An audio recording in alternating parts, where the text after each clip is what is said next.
Olá pessoal, aqui é o Anderson Fernandes da Tactus Contabilidade. Eu quero falar para vocês hoje aqui sobre os cuidados que uma empresa de eventos precisa ter no que diz respeito à contratação de serviços de terceiros, tá bom? Então nós vamos avaliar aqui a pessoa jurídica que contrata outra pessoa jurídica, ou a pessoa jurídica que contrata um autônomo, quais são os cuidados que precisa ter. Nós temos aqui dois lados que devem ser avaliados, o lado trabalhista e o lado tributário. Tá bom? Então, no que diz respeito ao lado trabalhista, na parte da legalização desse processo, dessa contratação, existem três aspectos que devem ser levados em consideração, que é a pessoalidade, a habitualidade e a subordinação. Quando você tem um serviço que ele só pode ser feito por uma única pessoa, você não pode trocar a pessoa que executa aquele serviço. Sempre vai ser aquela mesma pessoa. Quando há habitualidade, ou seja, ele é feito de forma habitual, todos os dias ele está lá na sua empresa, existe ali aquele contato diário com aquela pessoa, ou quando ela está sujeita a atos de subordinação, ela precisa seguir regras detalhadas, regras que são bem aplicáveis, por exemplo, a um aspecto de relação trabalhista. Nesses casos aí, você corre um sério risco de ter um processo trabalhista pleiteando direitos nesse caso de relação. Você precisa considerar que se você vai contratar uma pessoa e essa pessoa é um autônomo, ou se essa pessoa é um PJ, você não pode ter uma subordinação dessa pessoa à sua empresa. Ela tem o livre-arbítrio de decidir para quem ela vai prestar serviço. Então ela não pode prestar serviço exclusivamente para você. Porque quando ela só presta serviço para você, você corre um sério risco. Agora, quando você pensa, por exemplo, num palestrante, que ele foi lá contratado para fazer uma palestra, um evento exclusivo apenas, ele só fez aquele evento, existe aí uma relação trabalhista? Obviamente que não, porque na verdade ele só executou aquele projeto, só executou aquele trabalho, mesmo que você contrate ele várias vezes, mas na verdade você está contratando ele para aqueles projetos específicos. E essa pessoa, via de regra, ela é uma pessoa jurídica, ela emite nota fiscal para você, assim como ela emite também para outras contratações que ela tem. Então não há uma exclusividade de atendimento somente à sua empresa. Diferentemente, se você contratar, por exemplo, uma pessoa que ela só vai ministrar cursos para a sua empresa, aí nesse caso há ali uma relação, por exemplo, como há de uma relação de um professor com uma escola. Então, nesse aspecto aí, você corre um sério risco de ter um problema trabalhista. O que tem que ser levado em consideração também é que existem algumas atividades, por exemplo, como as atividades de vendas, que é muito complicado você conseguir fazer, com a legislação atual, a terceirização disso de forma adequada. Por exemplo, você tem um vendedor que ele vai fazer a venda dentro da sua empresa, uma venda por telefone. Você pode colocar essa pessoa como um PJ e ter segurança? Na atual circunstância, dificilmente você vai ter essa segurança. Por isso, não se engane, muito cuidado em relação a isso.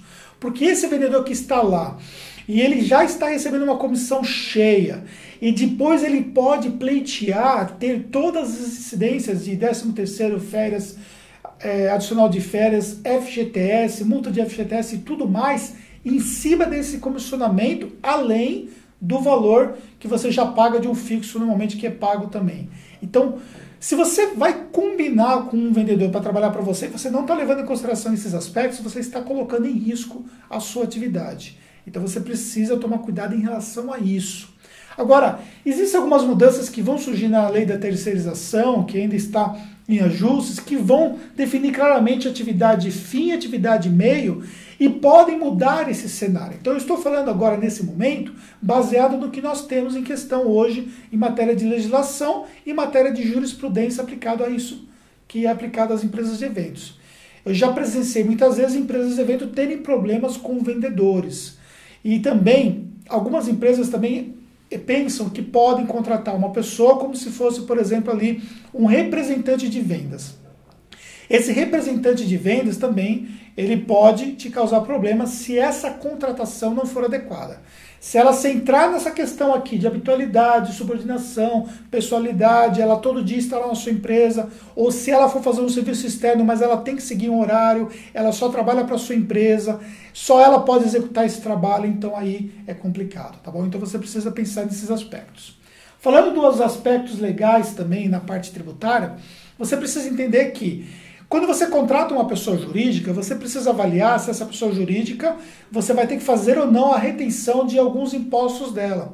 Existem alguns casos, isso você precisa ali perguntar para o seu contador, aonde vai ter a retenção de INSS ou vai ter a retenção do imposto de renda e outros tributos, inclusive.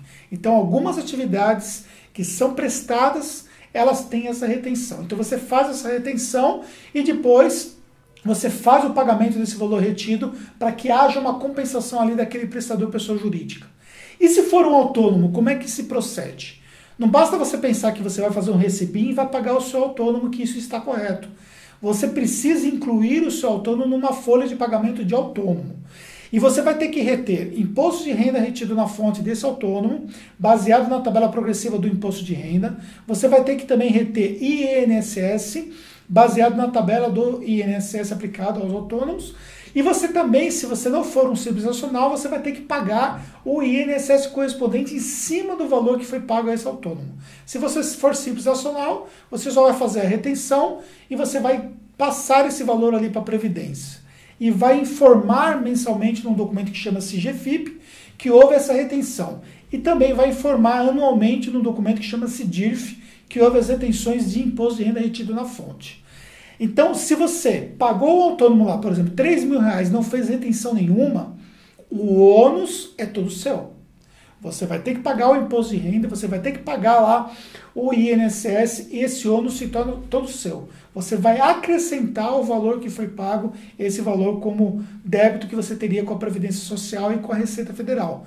Então, muito cuidado ao contratar autônomos e você não fazer as coisas de forma correta, porque você está correndo risco. E você tem que fazer essa folha de pagamento de autônomos para que não tenha problema, tá bom? Fazendo isso, você vai ter uma segurança melhor. Como eu disse para você, a relação que existe entre o contratante e o prestador, ela vai ter uma preponderância muito grande no que você pode ter de problemas, tanto na parte trabalhista como na parte federal. Um outro aspecto em relação à parte federal que você tem que considerar é que o MEI, você não pode utilizar o MEI que foi aberto logo após esse funcionário ser demitido da sua empresa. Então você pensa da seguinte forma, eu vou pegar esse funcionário aqui, eu vou mandar ele embora e ele vai abrir um MEI e vai prestar serviço para mim. Não, você não pode fazer isso, porque isso é considerado uma fraude contra a parte trabalhista, bem como também contra a parte federal. Porque, obviamente, o valor que é recolhido de imposto por MEI é muito pequeno quando comparado, por exemplo, o que é recolhido por um funcionário.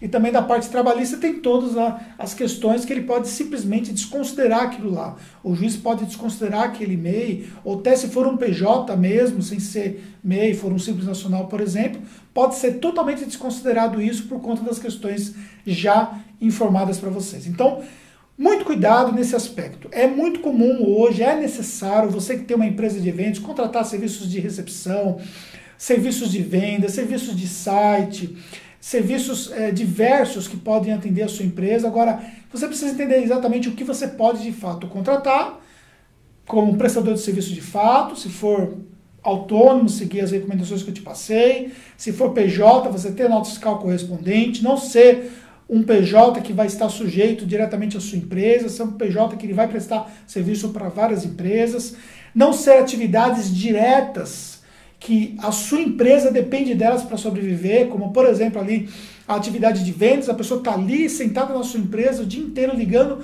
falando com seus clientes, vendendo e depois você contratar essa pessoa simplesmente como PJ, para você diminuir o seu custo tributário, o custo de incidências. Na verdade, eu já vi várias vezes isso acontecer. Paga-se errado, paga-se duas vezes. Em qualquer aspecto. Na área de eventos, isso acontece muito. Então, muito cuidado.